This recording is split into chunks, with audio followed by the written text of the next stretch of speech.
ketika menjalankan bisnis ini adalah sebagai seorang sarjana teknik sipil Bapak Ibu semuanya.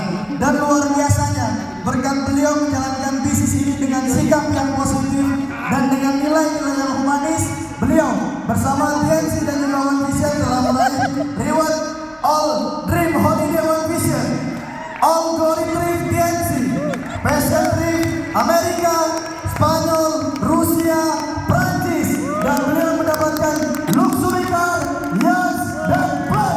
Mari kita sambut Director Ford Vanguard Lion Hasibuan Kanata.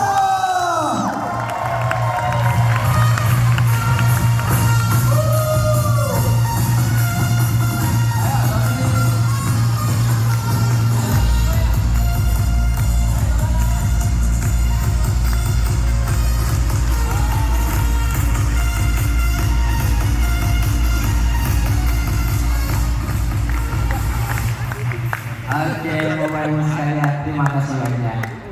Sebenarnya hati saya ini mau joget, cuman entah kenapa kaki saya nggak sinkron.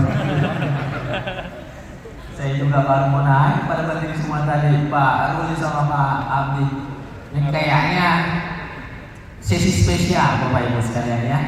Dan saya juga mohon maaf suara saya agak serak-serak seksi gitu. Serak-serak basah. Serak-serak basah. Bahasa itu berikan Bapak Ibu sekalian ya.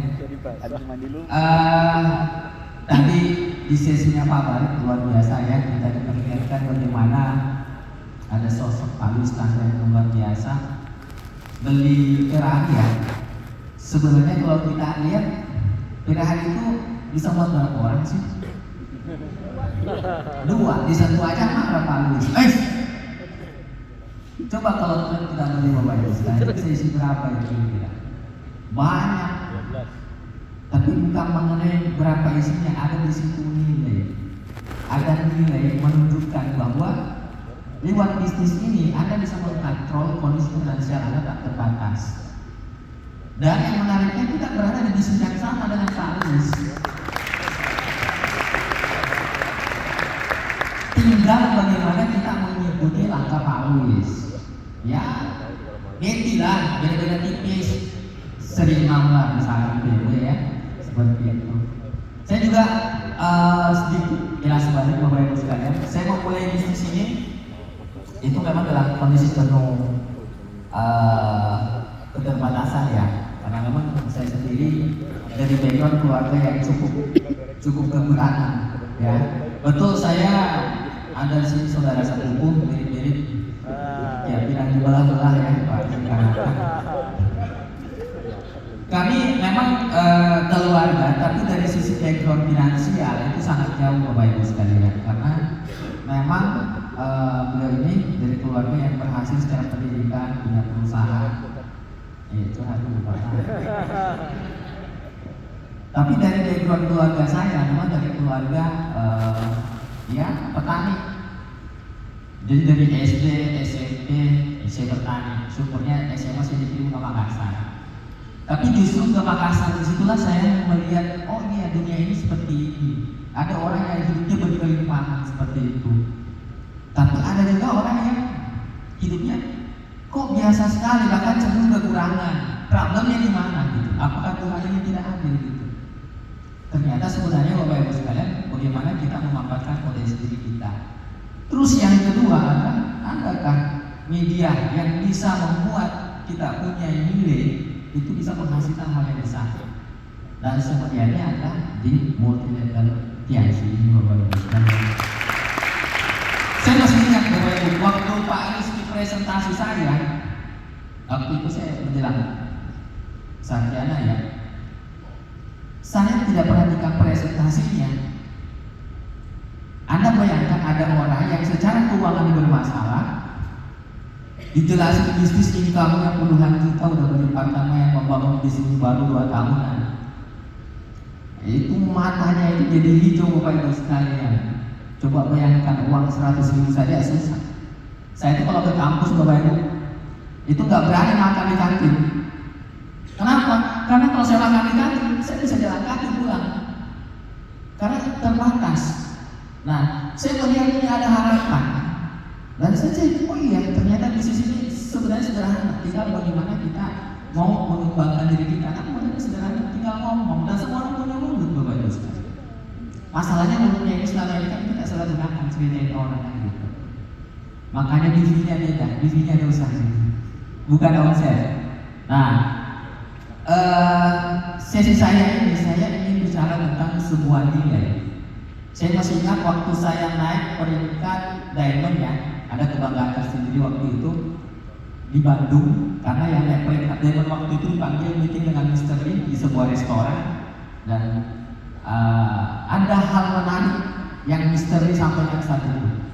Sambil kita disuguhkan minuman ya, ada beberapa leader yang disuguhkan wine, pas saya tawarkan wine, no, Coca-Cola ya. Ada hal yang menarik tentang nilai. Mr. Lee bilang, ketika you bangun bisnis ini, berpikirlah membangun seperti bangun rumah ibadah, melayani banyak orang. Coba lihat, di mana-mana rumah ibadah itu semakin menua, itu semakin ramai, semakin disakralkan. Buat saya itu nilai yang luar biasa. Nah, ini kita perlu membangun bisnis ini dengan memperhatikan nilai-nilai. Makanya sesi ini saya mau sharing ke Bapak Ibu sekalian, teruntuk saya pribadi untuk mengingat saya bangun bisnis ini apa nilai yang saya mau berikan ke banyak orang. Nah, mungkin bisa dibantu slide-nya, Pak. Oke, Bapak Ibu sekalian, di sini kalau kita lihat ya, sikap positif adalah bibit untuk menanam nilai-nilai positif dalam berbisnis. Kalau Anda lihat gambarnya tanaman ya, background saya kan petani, senang bicara tentang pertanian. Jadi Anda bayangkan Bapak Ibu sekalian, kalau misalkan Anda menanam mangga yang manis, harapan kita endingnya itu adalah membuahkan mangga yang manis juga, betul nggak? Seperti itu. Tapi kalau kita misalkan menanam mangga yang kecut, ya pasti endingnya juga panennya mangga yang kecut. Yang lebih parah lagi, kalau Anda menanam mangga, tapi Anda berharap buahnya durian, nggak mungkin seperti itu. Nah, jadi hari ini saya diminta bagaimana kita bisa menjadikan sikap positif ini dan kita bekerja dan menanamkan nilai-nilai positif yang insya Allah akan membuat bisnis kita jadi sesuatu bisnis yang awet dan membantu lebih banyak orang. Bukan tentang kita, tapi tentang bagaimana banyak orang. Contoh misalkan Bapak Ibu sekalian ya, kita bicara mengenai bendungan ya, bendungan itu kan airnya banyak banget. Kenapa airnya banyak? Karena dia melayani banyak hal, mengairi sawah. Di bendungan itu juga ada ekosistem, ada kehidupan. Tapi coba Bapak Ibu sekalian, kalau kita berpikir tentang diri kita saja ya, satu ember kan cukup gitu. Tidak mungkin kita ambil yang berenang di situ kita lihat. Jadi kalau Anda punya nilai yang besar, ya kita harus memikirkan ini sebenarnya buat siapa? Buat layani banyak orang. Jadi kalau Anda mau menikmati kelimpahan, ini kan banyak orang. Dan saya juga masih ingat dari om saya, Bapak Barisi Kanata, waktu saya bekerja sama beliau, ini saya bersyukur ya belajar. Memang saya dapat apakah ini bagian dari strateginya supaya saya tidak dibayar mahal. Dia selalu bilang, Has, you kalau kerja jangan pikirkan tentang dirimu. Setiap apa yang kau kerjakan, pikirkan dampaknya terhadap orang lain.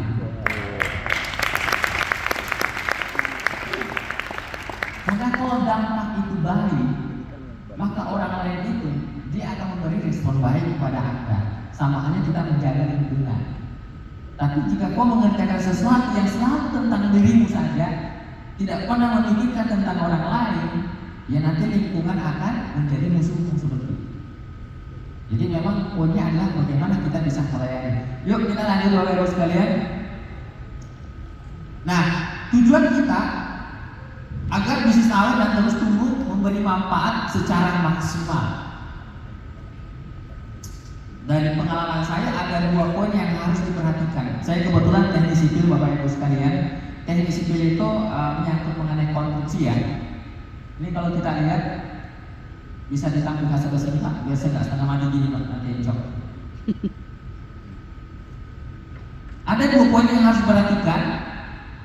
Satu, Bapak Ibu sekalian, dibangun sesuai dengan spesifikasi.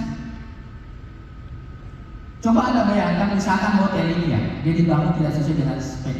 Yang penting besar aja. Pokoknya perbanyak mesinnya aja deh. Kalau perlu batu batanya susun jadi pilar.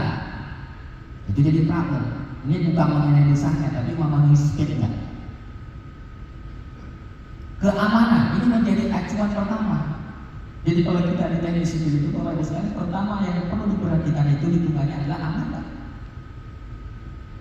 Jangan-jangan kita bangun bukan orang lain saja yang kena dampaknya, malah kita bisa terkubur dari bangunan apa yang kita bangun. Aman kan? Ini tidak bicara mengenai poin pertama. Terus yang kedua,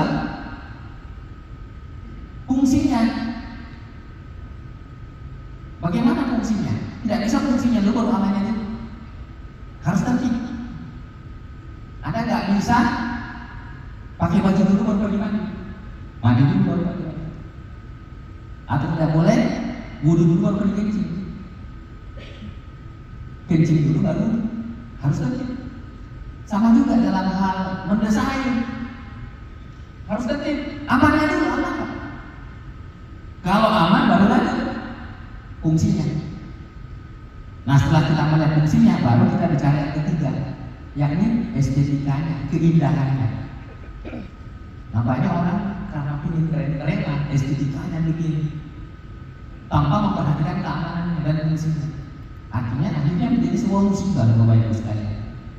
Jadi ini adalah tertibnya kita membangun sebuah konstruksi. Dan kalau kita bicara tentang konstruksi, bukan sekedar bangunan. Komunitas juga ada konstruksinya, sebuah organisasi juga ada konstruksinya, ada pilar-pilarnya, dan ini menjadi sebuah acuan standar sebenarnya. Nah, yang kedua, dampak sekitarnya harus positif, Bapak Ibu sekalian. Percuma kalau kita luar biasa tapi memberikan sekeliling. Contoh misalkan saya sering jalan ke daerah yang bangun jaringan keluar kota, saya pernah ke Morowali. Di sana dieksplorasi betul yang namanya tambang. Ada hal yang miris buat saya, begitu banyaknya orang yang kaya di situ, tapi dia merusak ekosistem. Bukan cuma tanaman, bukan cuma biota, tapi orang-orang yang sekitarnya juga kena dampak. Bahkan kita mau pakai masker pun itu masih kena dampak luar biasa, Bapak Ibu sekalian. Nah, apakah Anda mau berani seperti itu dengan mengorbankan orang? Kan tidak. Di dampak itu harus diperhatikan. Kalau di sipil itu ada namanya AMDAL, analisa dampak lingkungan. Nah, terus dia harus aturannya menghidupkan. Jangan mematikan. Untuk bikin sesuatu yang besar, tapi kita matikan yang lain. Problem itu, Bapak. Terus yang kedua, dia harus menjaga. Dan yang ketiga, dia harus bisa menginspirasi. Dia harus memberi dampak total yang positif ke sekelilingnya. Nah, 2 poin ini Bapak Ibu sekalian. Jadi kalau misalkan Anda membangun apapun dan 2 poin ini Anda abaikan, ya di sana tidak akan pernah awet, karena akan selalu mendapat dampak yang buruk. Ya buat apa wayang banyak tapi tidak ada respect? Buat apa kelihatan kaya tapi hati kita jadi kering? Kan benar? Kita ini makhluk sosial, namanya makhluk sosial, saling membutuhkan, saling membantu, bukan saling membunuh. Jadi ini adalah speknya. Nah, saya bersyukur sekali Bapak Ibu sekalian mengenal bisnis ini. Kenapa? Saya melihat tidak mudah bangun usaha di luar. Modalnya harus banyak. Coba ya kan kalau saya ini orang dari kampung, petani, orang tua, kira-kira modalnya dari mana? Kira-kira nggak mungkin yang saya jual. Mau bisnis apa? Bisa bisnis pulsa modal 20.000. Tapi berapa hasilnya? Kan itu seiring modalnya dengan hasilnya. Coba kita lihat dengan bisnis kita ini, begitu luar biasanya Bapak Ibu sekalian. Nah, ada 6 pilar buat saya ini menjadi modal besar kita. yang harusnya ini menghadirkan rasa syukur. Yang pertama, perusahaan. Coba bayangkan Bapak Ibu sekalian, perusahaan kita besarnya luar biasa. Bahkan di Indonesia problem, tapi perusahaan nggak goyang karena cabangnya ada di mana-mana. Kebayang kalau misalkan cuma di Indonesia ada problem bisa tutup perusahaan kita. Kakinya ada di mana-mana. Jadi kalau ada patah, tetap dia survive. Nah kita ini untuk ukuran kecamatan aja susah membangun sebuah infrastruktur. Ini udah gede banget. Ini kesempatan buat kita melakukan sesuatu yang besar. Terus yang kedua, produk. Jujur Bapak Ibu ya, saya sampaikan. Pandemi kemarin betul-betul membuat bisnis kita ini bekerjanya berubah. Bahkan orang-orang yang aktif di lapangan itu cenderung macet. Tapi hal yang paling saya syukuri, produk kita itu nilainya luar biasa, manfaatnya luar biasa, dicari. Makanya saya sekarang dalam posisi bingung. Kadang-kadang kalau ada orang mau jual murah produk kita, kenapa sih jual murah? Tidak ada respect terhadap produk kita. Atau dia nggak ngerti manfaatnya apa. Terlalu murah dijual. Coba Anda bayangkan kalau Anda belajar di produk kita itu manfaatnya. Di beberapa grup saya yang betul-betul belajar tentang produk, ada banyak orang yang terselamatkan Bapak Ibu sekalian. Kita harus jaga nilai produk kita. Jangan sekali yang penting dapat omset. Ya kalau sekedar dapat duit gampang, korupsi kalau ada, mencuri kan bisa. Tapi kan bukan sekedar apa yang kita dapat, ada nilai yang harus ikut di sini. Marketing plan. Bayangkan Bapak Ibu sekalian, marketing plan. Anda bisa mendapatkan dari siapapun yang Anda mau di sisi. Tinggal diikuti. Masalahnya kadang-kadang kita juga kerjain marketing plan. Biar bagaimana Bapak Ibu sekalian, namanya perusahaan itu pasti harus profit. Kalau kita kerjain marketing plan, perusahaan bisa payung. Jadi kalau Anda sekedar berpikir apa yang saya dapat, mitra saya tidak ada urusan, ya selesai kita semua. Makanya jangan heran. Omset sekian bisa bonusnya berlipat-lipat, karena pikirannya selalu tentang dirinya. Makanya kita dengar istilah Senayan itu, betul. Jangan-jangan di sini didik saya bahaya. Awal lagi, special reward. Special reward ini bukan tujuan. Dia harus menjadi kontrol bahwa bisnis ini menghasilkan. Dia harus menginspirasi. Jangan menjadi beban sampai menghalalkan segala cara. Gak boleh.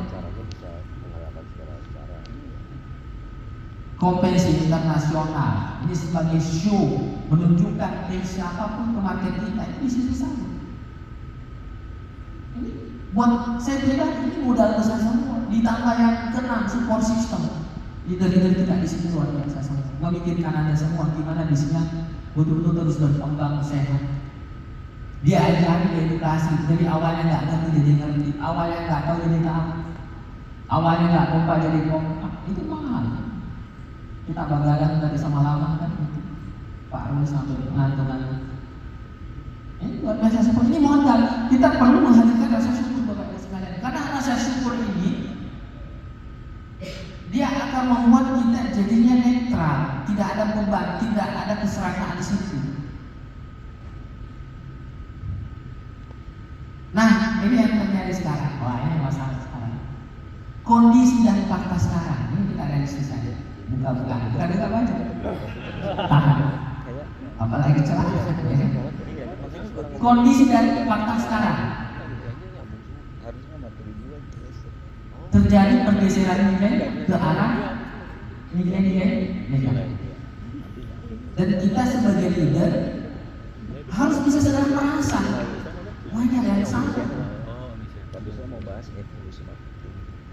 Karena kalau kita diam-diam saja berbahaya, nanti terjadi yang namanya musibah besar. Baru kita mau cari solusinya nggak bisa. Bapak Ibu, kalau sudah tak berakhir udah nggak bisa cari solusinya, tinggal pengobatan. Mencegah. Nah, ada pergeseran ini ke arah negatif. Kenapa? Karena ini Bapak Ibu sekalian. Jadi bukan cuma uang yang inflasi. Sikap juga inflasi. Ada yang nggak ngerti aku maksudnya apa Pak? Kenapa? Oh ya, sekedar tambahan, kalau kita bicara mengenai inflasi, jumlah uang yang beredar lebih banyak dibanding dengan barang. Sehingga setiap kita melakukan transaksi terlalu banyak uang yang dikeluarkan. Makanya uangnya banyak kelihatan tapi nilainya turun. Nah, kalau ini kita bicara mengenai inflasi sikap, ini yang terjadi. Perilaku menuntut lebih dominan dibanding perilaku melayani.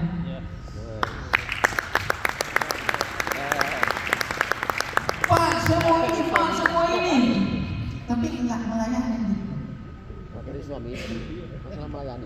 Pak, saya belajar semalaman Pak ini. Berkat marketing terbaru. Pak di lumpur. Ya, sehat kan buat saya materinya. Buat saya materi ini bagus. Ini lagi saya memotivasi diri saya sendiri. Sebentar kita harus tenang. Motivasi. Nah, to have berlebih-lebihan dan to be tidak jadi lagi menjadi sebuah misi hidup. Tidak salah untuk memiliki sesuatu. Cuma kalau kita berpikir tentang diri kita, makanya jadi problem. Pak Lulus nggak ada masalah punya barang bagus, karena itu menginspirasi. Itu kesempatan buat kita mempromosikan bisnis kita. Ini luar biasa. Yang jadi problem, kalau kira itu ada dan Pak Lulus semua bilang, oh saya keren loh. Lu apa namanya sekarang motor? Itu nggak boleh. Tapi kalau itu membantu mengatur bisnis kita, maka itu adalah tujuan. Kita bicara apa hasil akhirnya. Kalau selalu ada tentang bicara apa yang saya dapat, kalau saya kerja apa yang saya dapat, harusnya Bapak Ibu sekalian kita berpikir to be. Saya bangun bisnis yang ini, bonus saya bisa. Kenapa? Saya mau hadirkan orang tua. Saya mau perbaiki kampung. Saya mau bikin panti asuhan. Good, to be. Tapi kalau Anda sedang mau eksis tampil di medsos gaya-gayaan, penuh flexing, malah lebih banyak mudarat. Bahkan kita saja sebagai ahli flexing kadang-kadang juga kena flexingnya orang lain, terprovokasi, kena hoax. Padahal Anda ahli. Kan problem. Betapa banyak orang sekarang tampil kali di sosial dan keren-keren, romantisnya besok di pengadilan perceraian. Kan problem. Naik pesawat, Jendela. kursinya seatnya ekonomi, tak sehingga dulu di kelas foto dulu. Enggak lah. Jadi hati-hati bahwa di sekarang medsos kita harus bijak. Apalagi kalau Anda terlalu kesah di medsos, oh gawat itu ibaratnya Anda lagi menjemur celana dalam di pekarangan. Bolong lagi. Bolong lagi.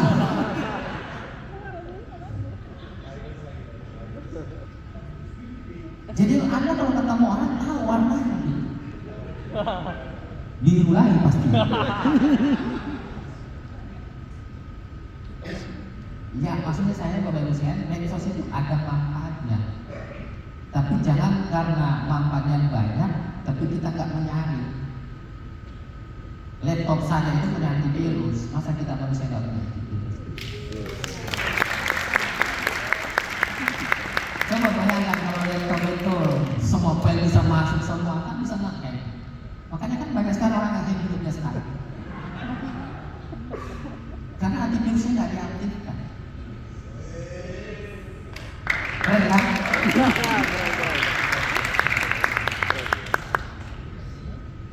Hah?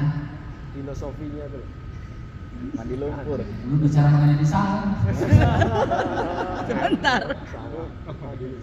Nah, apa yang harus dilakukan Bapak Ibu sekalian? Yang perlu audit perilaku berbisnis. Bukan cuma uang yang diaudit, perilaku kita harus diaudit. Selama ini kita bagaimana cara berbisnis sebenarnya? Kalau dia konten tinggal bisa. Ini ada. Jangan-jangan ada pekerjaan yang kita lakukan yang sebenarnya malah merugikan diri kita sendiri. Jadi bukan cuma uangnya diaudit, perilaku kita, bahkan waktu kita juga bisa diaudit. Apapun bisa diaudit, bahkan tatapannya juga bisa diaudit bukan? Semua bisa diaudit, maksudnya dievaluasi. Ada yang salah. Tujuannya audit itu kan mengkoreksi. ke arah yang benar. Ini kalau kita nggak lakukan seperti itu, tidak selalu melakukan kalibrasi, bahkan awalnya tujuannya ke sana cuma nggak pernah dikoreksi, akhirnya tidak, harus dikoreksi, diaudit. Betul nggak tujuan saya ke sana? Anda harus punya maps yang selalu ingatkan Anda ke kiri, Anda salah arah ke kiri, harus ingatkan seperti itu. Tapi jangan pakai maps tapi Anda nggak jalan-jalan. Kasihan mapsnya teriak terus. Perlu audit perilaku bisnis. Yuk kita lihat apa sih terjadi tadi bisnis ini Bapak Ibu sekalian. Ya kembali ke sini 77 3. Ini pekerjaan kita, tidak ada rahasia. Di audit itu 773. Apakah sudah memenuhi spek? Oh iya, berubah sekarang, tapi ini kan belum di launch Pak. Ayo, kadang-kadang yang lain mengganggu Pak. Duplikasi 773. Ini juga akan diaudit juga nanti 773. 7 langkah. Saya sekali gini, Pak, caranya konsultasi kapten. Kalau saya mau konsultasi kapten, saya audit itu misalnya. Jangan-jangan memang ada hal yang nggak saya lihat di sini. Makanya saya nggak pernah telepon Pak Rizky. Buat apa saya tahu? Kalau saya tahu masalah saya di mana? Ada orang sedikit konsultasi, padahal masalahnya cuma satu, nggak bikin daftar nama. Wah susah sekali ngundang, ya gimana ngundang? Nggak ada datanya. Kalaupun ada datanya 5 orang, itu udahlah masalahnya. Itu kan harus diaudit, ada nggak pembaharuan, ada nggak penambahan. You mau produksi, tapi bahan bakunya nggak pernah diambil, nggak pernah ditambah, gimana cara? Mau mesinnya bagaimanapun bagusnya, kalau nggak ada bahan bakunya, ada yang mau diproduksi, pasti song hasilnya. Diaudit, ada hukum. Kita ngomongin karena di sini nggak berkembang, you nggak kerja, you nggak kerja sesuai spek. Akhirnya kita menghabiskan energi. Harusnya energi dipakai bekerja menjadi berceceran kemana-mana. Air yang berceceran kemana-mana nggak ada buat nomor satu air ke tangan begitu saja.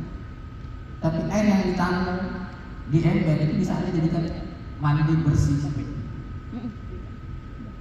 Ini harus ada audit. Problem kita di mana sebenarnya? Coba dicek. Jangan cuma toknya ngomong kenapa begini, kenapa begitu. Kita sudah melakukan nggak sesuai dengan di audit. Terus apalagi yang mau diaudit Bapak Ibu sekalian?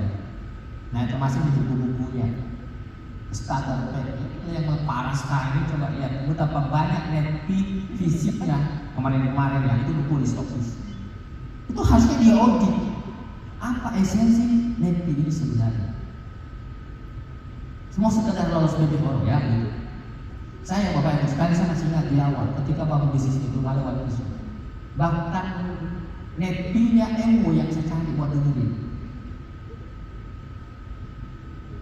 Maksudnya saya belajar edukasi di luar karena masih terbatasnya kita.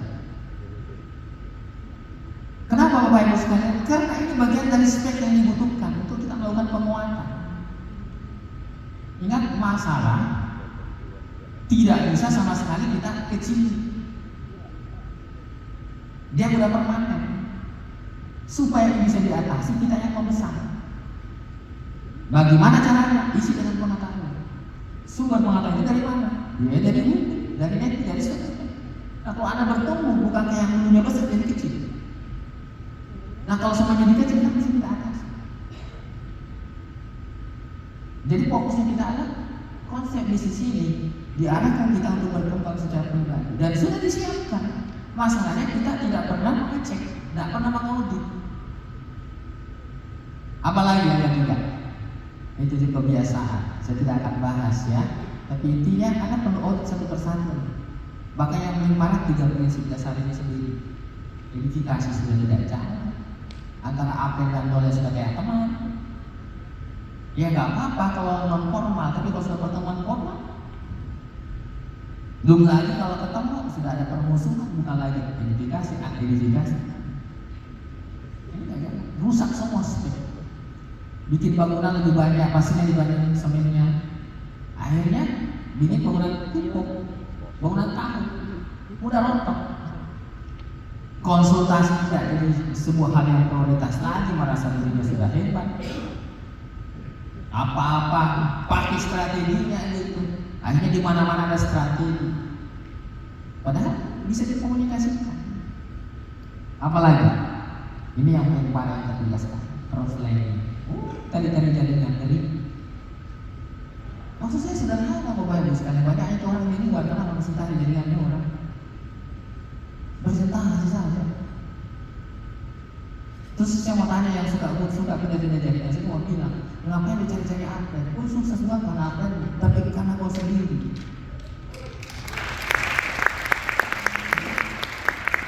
Mau misteri yang langsung sponsor kau juga, tetapi mau begini-begini, tidak ada perubahan. Sudahlah, coba audit kembali dirinya, itu jauh lebih bijak. Tidak menyakiti orang, membuat Anda juga tidak termusuhi. Lingkungan kita jadi iklimnya positif. Atau iklimnya panas, kita berkeringat pokoknya, kipas-kipas terus. Kalau kipas-kipas terus kan apa yang terjadi? Nggak bisa kita konsentrasi, materinya nggak masuk. Hati-hati Anda tidak Bapak Ibu sekalian. Saya ingatkan Bapak Ibu sekalian, kalau Anda mau bersatu, Anda akan menjadi seperti ini. Jangan tuketnya berlebihan sampai Anda halangkan segala cara. Walaupun memang ada aturannya. Nah, yuk kita lihat Bapak Ibu sekalian, ini ada dua gambar berbeda. Di sini menghijau, di sini gersang. Yuk kita lihat dua lingkungan yang berbeda. Di sini ada rambut. Di sini tidak ada rambut, semuanya dieksploitasi tanpa batas.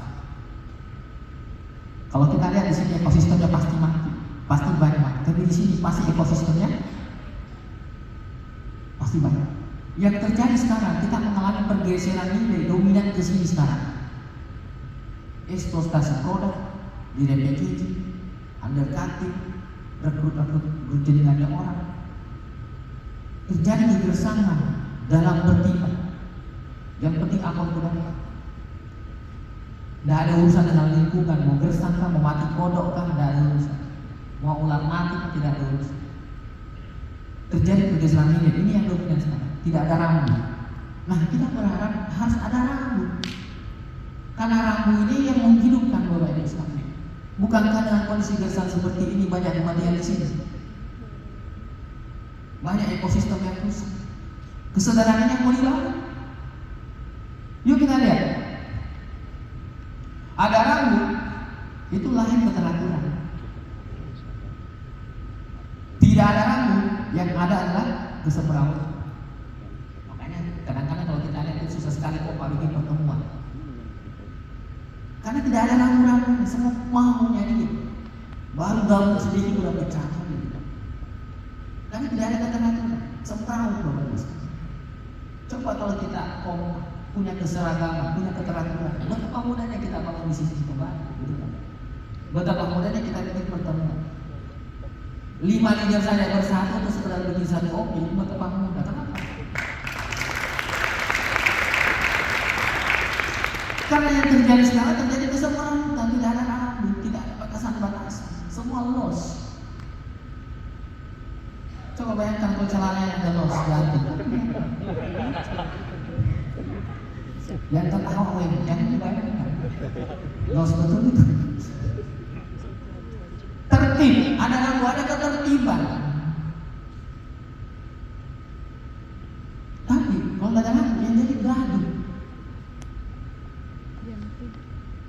Coba Anda bayangkan, kalau kita di sini gaduh, bisa nggak menerima materi, bisa nggak interaksi maksudnya? Nggak bisa.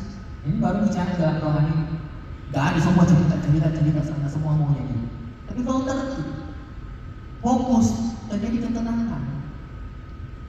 Misi kita untuk melakukan edukasi tersampaikan dengan maksimal. Nah ini terjadi sekarang kegaduhan di mana-mana Bapak Ibu sekalian, karena tidak ada rambut. Yang ketiga, ada rambut, nggak nyaman. Nggak khawatir jaringannya ada di mana gitu. Nggak khawatir jaringannya ada stokis sendiri, walaupun dia orang baru.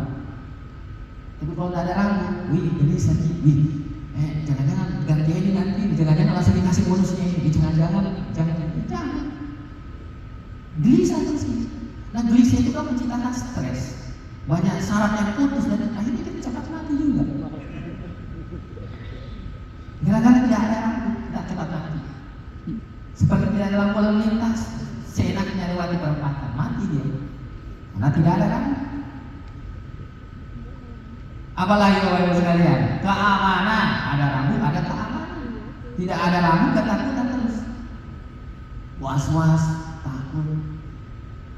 Nanti ketahuan begini strategi sangat takut. Tapi kalau misalkan ada rambu, aman Bapak Ibu sekalian. Keselamatan. Coba perhatikan Bapak Ibu sekalian. Kenapa ada lampu lalu lintas? Tujuannya apakah sekedar menghentikan? Padahal jalan itu tujuannya buat kita melangkah. Esensi dari jalan itu adalah untuk kita lalu bergerak. Tapi kenapa ada lampu lalu lintas dan warnanya merah suruh kita berhenti? Karena bukan sekedar Anda berjalan. Ada yang lebih esensial dibanding Anda menjalani proses jalan itu. Ada namanya keselamatan. Buat apa Anda tiba tapi mati? Buat apa Anda tiba tapi dia jadi ambulans? Jadi kadang-kadang kita perlu stop. Gak boleh saya lakukan ini. Mati engine-nya ini. Gak boleh saya lakukan ini. Banyak korban yang perlu saya lakukan.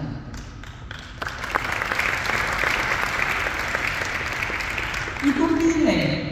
Padahal jalan ini tujuannya membuat kita melangkah jauh. Tapi kita harus berhenti karena ada nilai yang lebih besar di situ yang kita mau kontrol. Ini keselamatan. Coba bayangkan Bapak Ibu sekalian. Kira-kira apa Anda lihat ada orang bala di perempatan dalam kondisi ramai, tidak mau perhatikan rambu, Anda bilang apa ke orang itu? Ayo. Konyol, goblok, bego, orang gila, benar? Ya kan pertanyaan itu harusnya di kita dong. Dalam kondisi berlaku apapun. Saya ini goblok kok melakukan ini, saya ini kok gila melakukan ini. Kan harus mengaudi diri kita. Sehingga yang terjadi adalah keteraturan, dapat semua di poin. Nah, coba kalau nggak ada rambu Bapak Ibu sekalian hancur. Kita adakan live seperti ini, salah satunya ada mempertegas. Ini ada rambu loh. Yuk hadir di situ ada rambunya, ada syaratnya. Pulang tolong sebarkan di rambu supaya tertib berlalu lintas, tertib berbisnis seperti itu. Nah, Bapak Ibu sekalian, kesadaran melahirkan kepatuhan ke rambu-rambu sebagai hal penting dan benar. Harus sadar. Karena kalau nggak sadar nggak ada gunanya Bapak Ibu sekalian. Harus sadar. Sadar itu dari diri sendiri. Biarkan kalau terjadi kebakaran, kita mau angkat orang nggak bisa. Kasih bangun aja, kasih sadar aja, dia bisa jalan sendiri. Kesadaran yang harus ditanamkan di diri kita. Nah, yuk kita lihat. Makna penting mutlak dipengaruhi oleh cara berpikir atau mindset. Cara berpikir dipengaruhi oleh 3 landasan: intelijensi, emosional, dan spiritual. Ada 3 nilai yang Anda harus perhatikan. Ya, ini Anda bisa lihat kalau intelijensi itu apa yang dipikirkan, kalau IQ itu apa yang dirasa, SQ itu siapa saja. Kalau saya kasih perumpamaan seperti ini Bapak Ibu sekalian. IQ itu gas, memajukan, powernya luar biasa kalau Anda cerdas. Strategi Anda tak sama. Tapi bayangkan kalau semua mobil cuma dimodalin mesin besar gas dan ada gasnya. Yang terjadi itu kan cuma mengorbankan banyak orang, dia tidak bisa mengorbankan diri. Makanya dibutuhkan yang kedua, apa namanya? Emosional sebagai kontrol. Tapi ternyata ini tidak cukup. Karena hanya untuk memastikan maju dan selamat kalau dia bergerak atau dia berhenti. Ada yang ketiga lebih penting, yakni kemudi. Arahnya kemana? Karena jalan itu tidak semuanya lurus Bapak Ibu. Sehingga banyak orang yang ketika tidak memperhatikan yang ketiga ini tersesat hidupnya. Merugikan banyak orang, kelihatannya hebat, tapi tersesat ini. Nah, kita harus punya 3-tiganya ini. Coba Anda bayangkan kalau Anda mau beli mobil, kira-kira kalau nggak ada kemudinya Anda mau beli nggak Bapak Ibu sekalian? Nggak bisa. Harus lengkap 3-tiganya. Tapi Percuma ada remnya, nggak ada gasnya, mau kemana juga. Nggak ada gunanya juga, nggak ada gas, nggak ada rem, cuma kemudi doang, ngapain? Wah, saya harus ibadah, saya harus nilai, tapi nggak kerja, nggak ada gunanya juga. Dia harus dikombinasikan ketiga-tiganya, Bapak Ibu sekalian. Ada waktunya. Ini. Ada waktunya ngegas, ada waktunya ngerem, ada waktunya kombinasi gas dan kemudi, ada waktunya kombinasi rem dengan kemudi. Seni ini yang mau dibangun supaya kita mencapai makna hidup sampai tujuan. Nah, ini mindset tentang nilai Bapak Ibu sekalian, ya. Ini kalau Anda ke Alfamart, harganya berapa Bapak Ibu? 5.000 ya. Kalau Anda masuk ke Alfamart dan Anda beli di mall ini sebesar begini tadi, ini harganya berapa? 30.000. 20? Tahu ya. Itu 2 liter. 20.000. Sering disuruh. Udah sering liter. Yang biasa belanja. Yang ibu-ibu berapa harganya Bu? Wow, bukan gila. 20.000. 1 liter 18. Yang mahal yang mana? Air atau minyak? Minyak. Oke, saya akan bertanyakan. Kalau Anda mandi pakai minyak kan? Kalau Anda menanam pohon, Anda siram pakai minyak. Kalau Anda lagi kotor, Anda membersihkannya pakai minyak. Lumpur. Ini minyak fungsinya apa sih pemalunya? Dia hanya menghadirkan kenikmatan supaya enak itu makanan. Apa-apa yang tentang nikmat itu memang selalu mahal harganya. Tapi nilainya kadang-kadang tidak ada, terlalu kecil. Jadi kadang-kadang Bapak Ibu sekalian kita perlu menjadi mungkin kelihatannya harganya tidak seberapa, tapi kita bagi manfaat buat banyak orang. Jangan cuma berpikir menjadi sisi minyak mahal harganya, padahal cuma tuanya bikin enak. Setelah itu kena kolesterol, asam urat dan mati. Ini mengenai nilai. Jadi nilai itu bukan mengenai harga, seberapa banyak manfaat buat banyak orang. Yes. Dan kita mau hal ini di sini seperti air, menghidupkan. Air juga perlu diperhatikan, dikelola, karena kalau nggak dikelola banjir bisa menghanyutkan juga. Jadi Bapak Ibu sekalian, kombinasi intelijensi emosional dan spiritual membentuk pribadi sikap positif, memampukan pribadi kita menanam nilai-nilai positif dalam bekerja. Dan bekerja itu melahirkan etos kerja yang unggul. Ini yang kita percaya. Etos kerja yang unggul.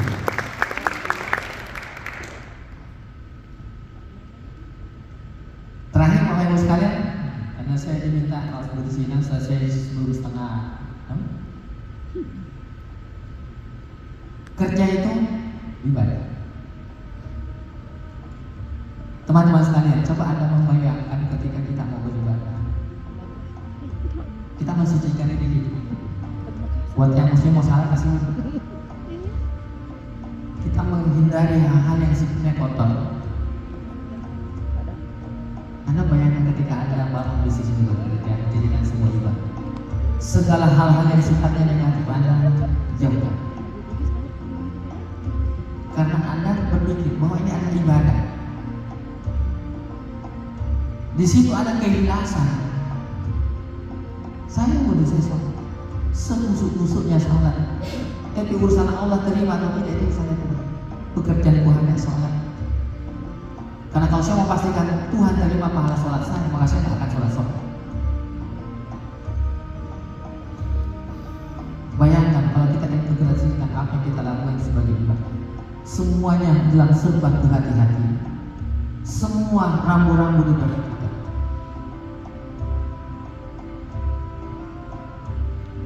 Kerja itu rahmat.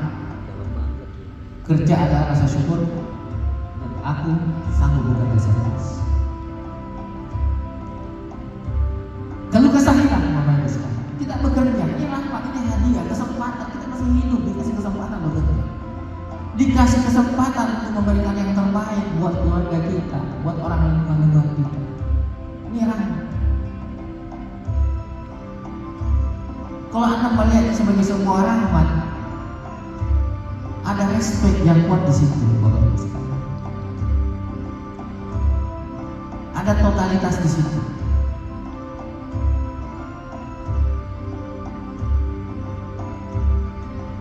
Kerja itu amanah, kerja ada tanggung jawab. Aku sanggup bekerja jujur. Ingat Bapak Ibu sekalian, bekerja itu amanah. Kita jual produk Kiansi itu amanah. Pastikan nilai manfaat sampai ke orang itu.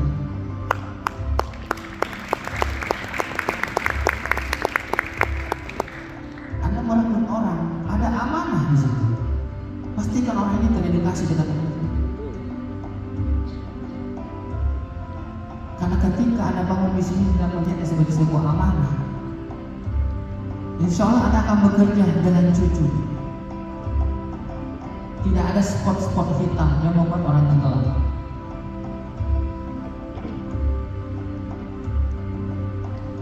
Kerja itu mulia, kerja adalah pelayanan. Aku sanggup bekerja sendiri. Bayangkan Bapak Ibu sekalian, dengan bekerja kita melayani banyak orang. Bukankah dengan melayani kita bisa menjadi sesuatu yang besar? Bukankah bendungan itu melayani begitu banyak salah, makanya dia bisa menampung air yang begitu banyak. Kalau Anda mau punya kapasitas yang luar biasa besar, Anda harus melayani. Kerja itu kehormatan, kerja adalah kewajiban. Aku sanggup bekerja. Dengan Anda bekerja, melihat ini kehormatannya Anda, maka Anda akan totalitas. Anda bayangkan dalam bekerja ada hasilnya. Anda bisa perbaiki rumah Anda di kampung, Anda bisa menghajikan orang tua, Anda bisa membuat keluarga Anda terlindungi. Ini kehormatan Bapak Ibu sekalian. Yang namanya kehormatan Bapak Ibu sekalian, tidak ada kehormatan awal. Bahkan orang urusan warisan saja orang bisa saling berbagi kalau di Makassar. Ini bukan warisan, ini kehormatan. Kalau kita bicara kehormatan, Anda nggak butuh motivasi lagi kedua. Nggak butuh lagi dimotivasi ditelepon sama apa, dikasih lagi seperti ini, nggak ada. Ini menyangkut harga diri, Bapak Ibu sekalian. Kerja itu anugerah, kerja adalah kehidupanku. Aku sanggup bekerja dengan keras. Hari-hari kita harus diisi dengan kerja, karena kerja itu adalah diri kita, Bapak Ibu sekalian. Kerja itu sehat, kerja adalah apresiasiku, aku sanggup bekerja keras. Jadi kerja keras itu tidak song-song, karena menyehatkan, bukan dihindari, bukan sembunyi berharap hasil yang banyak dan itu tidak melakukan effort. Bapak Ibu sekalian, dengan Kies jadwal bisa kita melayani banyak orang. Yang sakit jadi sehat, yang sempit jadi lapang, yang kesulitan jadi termudahkan, yang kurang pandai jadi tercerdaskan, yang dihinakan jadi terhormat. Itulah misi.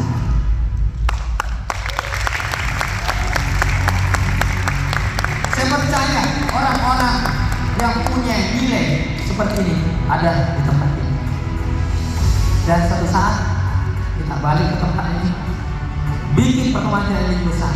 Kenapa? Karena kita berhasil menanamkan nilai-nilai positif dalam membangun bisnis kita. Selalu ada masalah, tapi masalah selalu diselesaikan.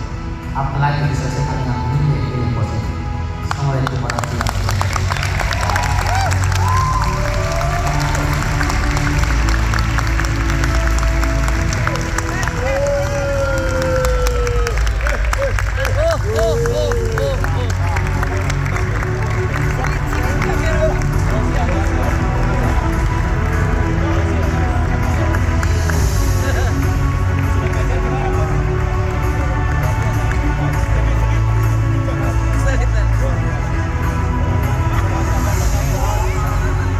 Baik Bapak semuanya.